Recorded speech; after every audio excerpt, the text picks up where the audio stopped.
Ya, Assalamualaikum warahmatullahi wabarakatuh. Salam sejahtera bagi kita semua. Kabe selamat minggu nalatai. Salam sahujud kerene Malempang. Adil katalino bacuramin kasaruga. Basengat kejubata. Arus. Halo sobat semua. Di program PD Bicara kali ini, yang tentunya kita tunggu-tunggu tentunya ya. Tempat ngobrolin inovasi dan kemajuan pelayanan publik di tingkat kecamatan dan desa. Bersama saya Hendri Dunam. Hari ini kita kedatangan tamu yang cukup spesial. Selamat datang untuk Pak Camat Dusun Utara, Pak Hadrianus, DIP Erat SKM, atau Pak Hadrianus Diploma Radiologi Sarjana Masyarakat, yang sering dipanggil sebagai Pak Dempo. Selamat datang Pak Camat, apa kabarnya Pak? Kabar baik. Saya sapa pemirsa Radio Batuah FM. Assalamualaikum warahmatullahi wabarakatuh. Salam dan salam sejahtera bagi kita semua. Tabe salamat lingunalatai, salam sawujud karene Malempang. Tabe batung mira putut telang yang selukan lawi mira tunun gana pelanggar. Adil kak talino bacuramin kak saruga basengat kak jubata. Arus. Baik sobat PD Bicara, senang sekali Pak ya bisa hadir untuk menyapa teman-teman semua di Radio Batuah FM, tentunya melalui gelombang suara 103,2 MHz atau juga melalui YouTube kita di Diskominfo SP Kabupaten Barito Selatan ya. Ya, pada kesempatan kali ini kita akan membahas sebuah program. Ya, program ini cukup menarik ya bagi saya. Tentunya untuk dibahas program dari Pak Camat ini ya, tentang cabai pedas nih. Kira-kira seperti apa Pak? Baik, terima kasih.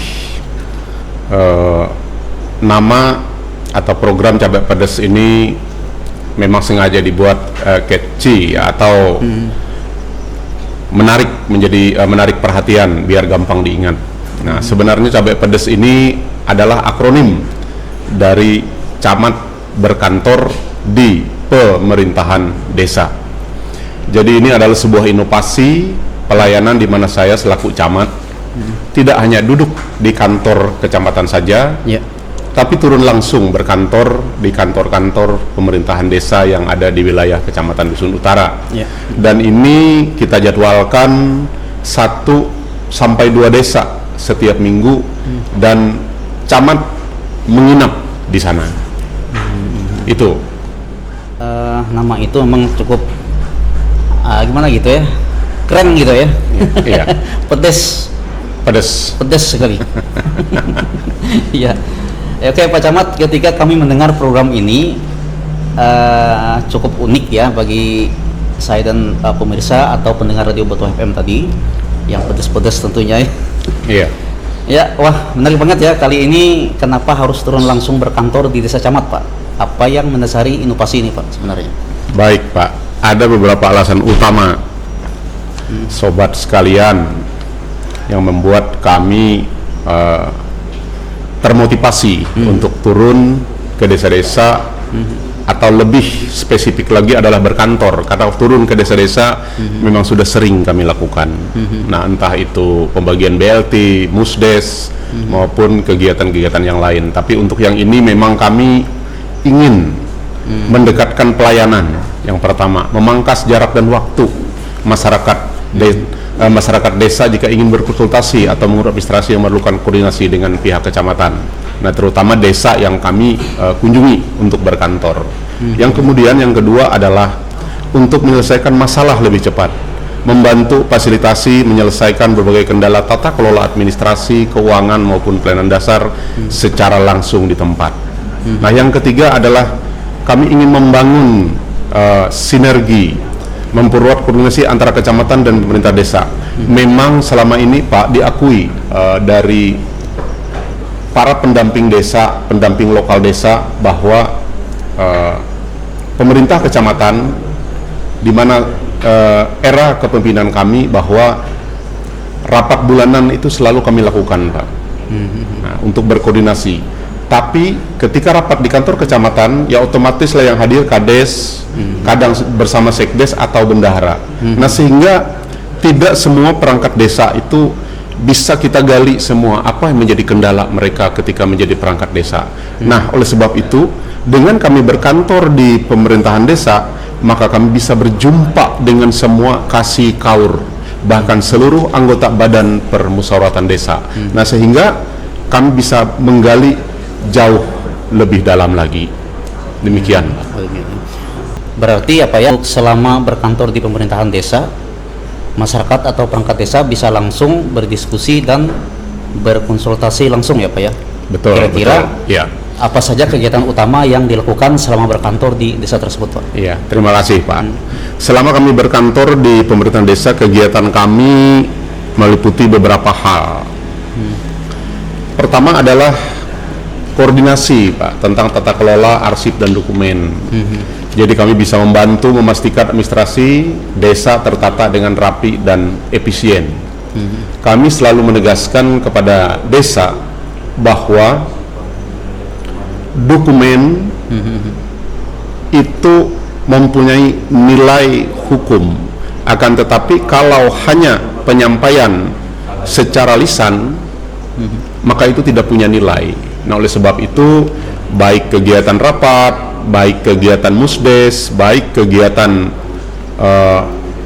dalam rangka SPG, keuangan, kami mengharapkan semua itu bisa tertata dengan rapi. Yang kedua adalah kami ingin mendorong budaya kerja dari pemerintah desa. Nah, seperti itu. Ya, salah satunya sebagaimana kami alami bahwa jarang sekali pemerintah desa ini ada apel pagi. Betul sekali. Nah, kita tahu lah karena di kampung barangkali banyak pekerjaan mereka yang mereka lakukan dulu. Siapa tahu mereka pagi-pagi mesti nyadap karet, Pak. Betul sekali. Nah, seperti itu. Tapi tidak apa-apa, tapi mereka harus bisa mengatur atau profesional terhadap bahwa mereka adalah menerima amanah dari masyarakat. Nah, oleh sebab itu kita mendorong disiplin kerja pemerintahan desa. Dan jujur saja, masih ada saja perangkat desa yang barangkali ngeyel, misalnya masuknya Senin Kamis. Nah, oleh sebab itu kita juga mendorong ke sana sehingga mereka betul-betul menjadi perangkat desa yang disiplin dan berdedikasi. Nah, kemudian terhadap pelayanan publik, kita menerima masukan langsung dari warga terkait layanan desa dan kecamatan. Nah, dalam kita berkantor di desa, ya kita bisa menerima misalkan desa dalam hal pelayanan bisa saja jam kerja mereka lambat ataupun kantor cepat tutup seperti itu. Nah, makanya dengan kita berkantor, nah kita memberi pemahaman, memberi motivasi dari hati ke hati kepada perangkat desa. Bukannya marah-marah seperti itu, tapi dari hati ke hati bahwa kita ini adalah pelayan masyarakat. Nah, kita sudah mengikhlaskan diri untuk menjadi abdi masyarakat, abdi negara, pelayan masyarakat. Ya, kita harus mampu untuk melakukan itu. Jangan hanya ingin pinjam namanya saja, pinjam jabatan. Nah, seperti itu. Nah, kemudian kita bisa fasilitasi kendala perangkat desa. Nah, menjadi tempat diskusi langsung, Pak. Yang itu yang kami alami, perangkat desa terkait dengan regulasi, pelaporan, dan tugas-tugas pemerintahan. Nah, ini yang kami tekankan kepada pemerintah desa. Jujur saja selama ini, kalau ada pemeriksaan dari inspektorat, selalu aja ada temuan seperti itu. Nah, kenapa? Karena itu tadi, mereka dalam hal meng-SPG lambat seperti itu, sehingga akhirnya begitu itu ada limit waktu, harus ada batas akhir, lalu kebingungan mencari. Nah, harusnya kan begitu kita selesai melakukan kegiatan, entah itu rapat misalnya, berarti harus apa? Harus ada absen, ada nutulen rapat, ada foto-foto rapat. Kemudian ketika itu menggunakan konsumsi, berarti ada nota dari penyedia makanan dan minuman disiapkan seperti. Nah, ini yang kadang-kadang bisa karena ditunda lalu kelewatan, ada yang hilang sehingga menjadi temuan seperti itu. Nah, itu yang kita tidak harapkan. Nah, kita hadir ke desa untuk mengingatkan itu. Begitu selesai dari perjalanan dinas, langsung saja SPG-kan dulu. Jangan menunggu karena 2 tahap lalu menunggu di akhir tahap. Nah, itu yang kita dorong desa.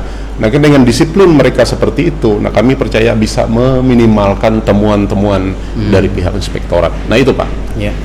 Ini tentu sangat membantu ya Pak, perangkat desa, Pak Camat, dampaknya ke masyarakat langsung terasa tidak ya? Baik Pak. Tentu pertama adalah dalam menyesuaikan jadwal. Memang tidak semudah Pak yang diharapkan, mengingat medannya Dusun Utara itu 18 desa, 1 kelurahan, di mana hanya 3 desa yang dilewati oleh jalan aspal. 4 desa, Desa Tamparak, Tamparak Layung, Bantai Bambure, dan Rampamea. Selebihnya adalah jalan tanah, jalan perusahaan. Nah, ketika terjadi hari hujan, maka jalan tidak bisa dilewati. Nah, otomatis ketika kami menjadwalkan, bisa saja itu berubah karena kami tidak bisa untuk datang pada hari itu. Nah, namun dengan semangat pelayanan prima, berorientasi kepada pelayanan akuntabel dan kompeten, tantangan tersebut kita ubah menjadi kekuatan lah, peluang untuk bisa kolaborasi dengan desa lebih sulit lagi. Nah, seperti itu Pak. Ada nggak Pak nilai-nilai yang sangat mencerminkan pelayanan publik di tengah modern seperti ini? Lalu apa harapan Pak Camat ke depannya untuk program Cabai Pedas ini? Baik, harapan kami program Cabai Pedas ini bukan hanya sekedar program camat, tapi menjadi budaya kerja. Nah, itu tadi Pak. Ada satu ungkapan yang mengatakan demikian, jangan tunda pekerjaan hari ini, karena besok kita sudah punya kesibukan tersendiri. Itu sebenarnya inti dari kita turun ke desa-desa itu, mengingatkan kembali kepada desa. Memang selama ini ya barangkali mereka terbiasa santai seperti itu. Nah, ketika turun kemarin, maka kita bisa langsung menanyakan, misalkan kepada kepala seksi pemerintahan, tugas Anda apa? Lalu sejak Januari sampai Mei ini apa yang sudah dikerjakan? Sudah nggak itu didokumentasikan? Sudah tidak itu di-SPG-kan? Jika belum, kerjakan sekarang. Nah, itu jangan menunggu nanti. Jika ada kesulitan, inilah camat hadir hari ini. Ayo kita berkoordinasi, kita berdiskusi, mencari solusi. Nah, seperti itu Pak. Kemudian kita berharap bahwa budaya di mana birokrasi tidak kaku dan berjarak, Pak, melainkan hadir di tengah masyarakat, responsif, adaptif, dan dengan situasi dan kondisi. Nah, seperti itu. Itu kita harapkan. Jadi dengan situasi seperti sekarang ini, ya kita memberikan juga pemahaman kepada pemerintah desa, artinya supaya bisa, ya kita tahu Pak, untuk tahun ini saya kira tidak hanya pemerintah daerah, desa juga terimbas pemangkasan seperti itu, sehingga banyak program-program yang akhirnya juga terpangkas seperti itu. Nah, itu pun kita berikan pemahaman kepada mereka bahwa harus bisa desa menyesuaikan dan tetap semangat dalam bekerja. Itu Pak. Terus sebelum statement closing ya, sedikit tertinggal dari pertanyaan saya Pak, boleh? Ya, yang mana itu tadi? Ya. Tentunya Pak, dalam menjalankan inovasi ini ada tantangannya ya Pak. Bagaimana cara Bapak menyikapi hal tersebut? Baik. Itu tadi yang pertama, saya harus bisa mengatur waktu. Tadi kan terkait dengan saya bilang alam yang tidak bersahabat. Nah, itu yang pertama. Nah, yang kedua adalah sebagaimana saya katakan tadi, bahwa tidak mudah untuk merubah perilaku seseorang, Pak. Tidak mudah. Nah, barangkali kalau dalam rapat koordinasi ataupun saya sampaikan, baca undang-undang tentang desa, baca Permendes sekian, baca Permendagri sekian, saya kira itu, Pak, mungkin ya dibaca, tapi tidak banyak merubah. Oleh sebab itulah dalam menghadapi mungkin ada ketidaksenangan, ada ketidaksukaan, saya masuk dari hati ke hati. Nah, itu belajar bersama, mari kita bahas bersama sehingga kita punya satu pemahaman. Nah, seperti itu, sehingga muncul ada rasa, kok ini camat harusnya bisa saja santai di kecamatan, tapi kok ini capek-capek turun ke desa, bahkan saya nginap seperti itu. Nah, sehingga ada rasa apa ya, empati, ada rasa malu seperti itu. Nah, biasanya, Pak, seseorang itu lebih dahsyat perubahan perilaku kalau itu dari dalam, daripada dia diberikan ancaman, peringatan. Nah, seperti itu. Tapi ketika kita bisa masuk dari hati ke hati, apa fungsi Anda, maka itu akan dahsyat merubah, maka itu akan menjadi kebiasaan sehari-hari yang membuat dia menjadi seorang yang berintegritas. Nah, itu, Pak. Terus untuk harapan Bapak ke depannya untuk program Coba Pedes ini seperti apa, Pak? Harapan saya akan terus saya laksanakan, karena ini baru satu desa kemarin, masih ada 17 desa. Nah, saya akan sesuaikan jadwal, karena Bapak tahu camat sebagai pelayan di masyarakat, kepala kewilayahan, begitu banyak permasalahan yang dihadapi, maka saya akan menyusun jadwal. Dan barangkali inti dari Cabai Pedes ini adalah, atau rangkaian kegiatan dalam satu hari itu, barangkali kalau boleh saya sampaikan adalah, yang pertama, ketika saya datang pagi hari di desa, saya awali dengan apel pagi. Nah, itu saya awali dengan apel pagi. Setelah itu, lalu saya akan mengunjungi, terutama adalah taman kanak-kanak dan PAUD. Nah, mendukung, karena saya menyadari Bunda PAUD kecamatan, karena juga seorang guru TK, kepala sekolah di Buntok, tidak bisa selalu ada di sana. Jadi Pak Camatnya ya sekalian jadi Bapak PAUD-nya, Pak.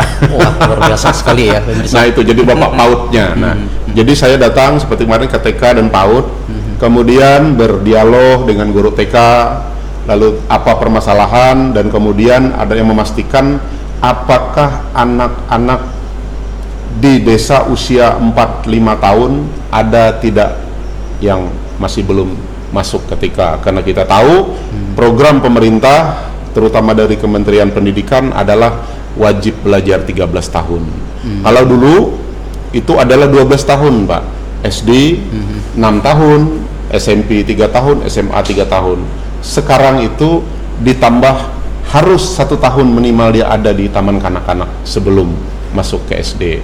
Nah, kemarin kita masuk ya mendengar arahan atau keterangan dari kepala TK-nya bahwa semua anak di Desa Reong itu semuanya masuk ke TK.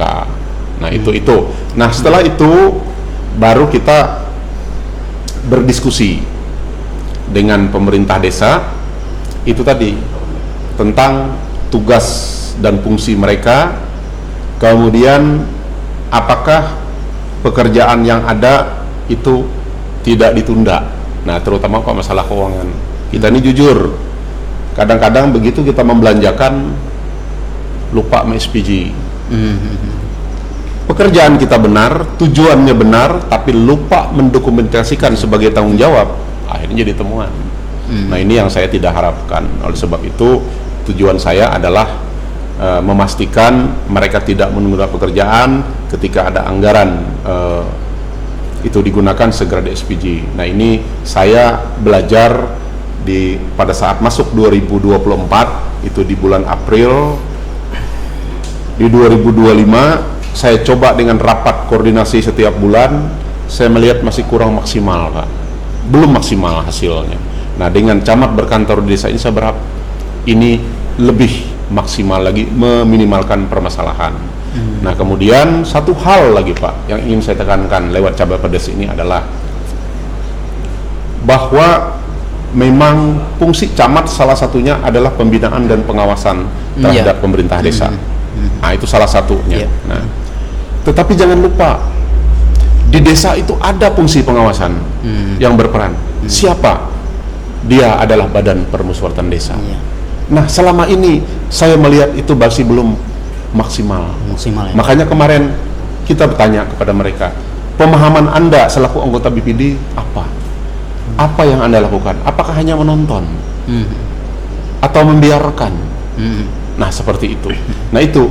Jadi kemarin kita tekankan kepada mereka bahwa ya kita tahu lah Pak, di desa itu kalau jarak orang Banjar kada jauh, paling sepupu 2 kali 3 kali sedesaan tuh kan, jadi seraba kada nyaman. Nah, menagur. Nah, oleh sebab itu saya katakan, ketika ada melihat kepala desa, pemerintah desa sudah mulai keluar dari rel, peringati. Tapi apabila tidak berani atau kada nyaman, boleh sampaikan ke camat, sehingga camat bisa turun ke sana supaya si kepala desa jangan terlalu jauh. Itu harapan saya Pak, lewat cabai pedas ini. Jangan sampai betul-betul pedas keluar dari Pak Camatnya. Nah, ini kita tidak menghendaki Pak. Artinya, nah itu. Jadi fungsi itu. Jadi saya sering katakan ketika rapat di koordinator, ketika kepala desa sudah keluar dari rel, BPD diam. Dan ketika itu menjadi sebuah kesalahan, justru BPD ikut menyalahkan, maka itu sebuah pengkhianatan.